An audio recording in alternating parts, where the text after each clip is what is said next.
Ushtruesi i detyrës drejtori i spitalit të specializuar për geriatri Muhsin Arifi ka kërkuar 100.000 euro për të pranuar një pacient në spital, për të cilin kishte informacion se ishte në gjendje të mirë financiare. Ai u arrestua dje për marrjen e rishfetit prej 20.000 euro, por kjo në fakt ka qenë vetëm një pjesë e shumës që familja e pacientit ishte e detyruar t'i dorëzonte.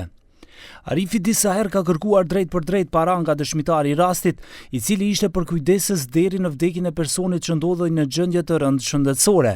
Gjendja e pacientit ishte përkeqësuar, ndërsa drejtori i spitalit të geriatrisë në një rast kishte propozuar që të shitej edhe banesa e pacientit për t'i paguar atij 100.000 euro. Prokuroria publike ka kërkuar masën e paraburgimit për dy të dyshuarit. Në takimi akuzuari i parë personalisht ka thënë se e di se pacienti është në gjendje të mirë financiare për shkak se ka të dhëna dhe për patundshmërinë që posedon, andaj ka premtuar akomodim nëse shpërblehet me 100.000 euro.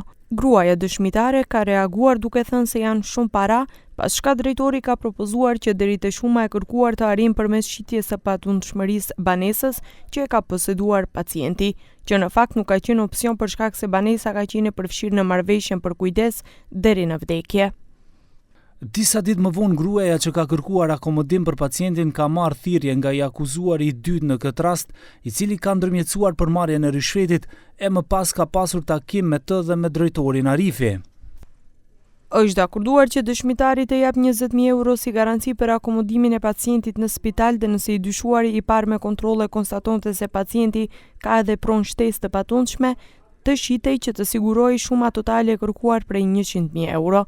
Sipas kësaj marrëveshjeje, më 8 prill 2025 këtë vit, dëshmitarja ka takuar të dyshuarin e dytë, i cili ka hyrë në veturën e saj dhe në emër të drejtorit drejt për drejt ka pranuar shumën prej 20.000 eurove, pas shka në vendin e ngjarjes është kapur nga nëpunësit policor.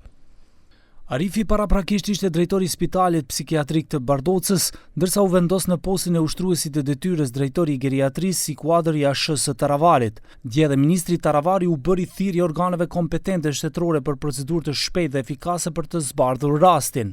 Secili që ka gabuar para ligjeve patjetër të bardh përgjegjësi për dallime të përkatësisë. Secili që ka gabuar para ligjeve patjetër të bardh përgjegjësi pa dallim të përkatësisë etnike, fetare apo politike, porositi Taravari përmes kumtesës.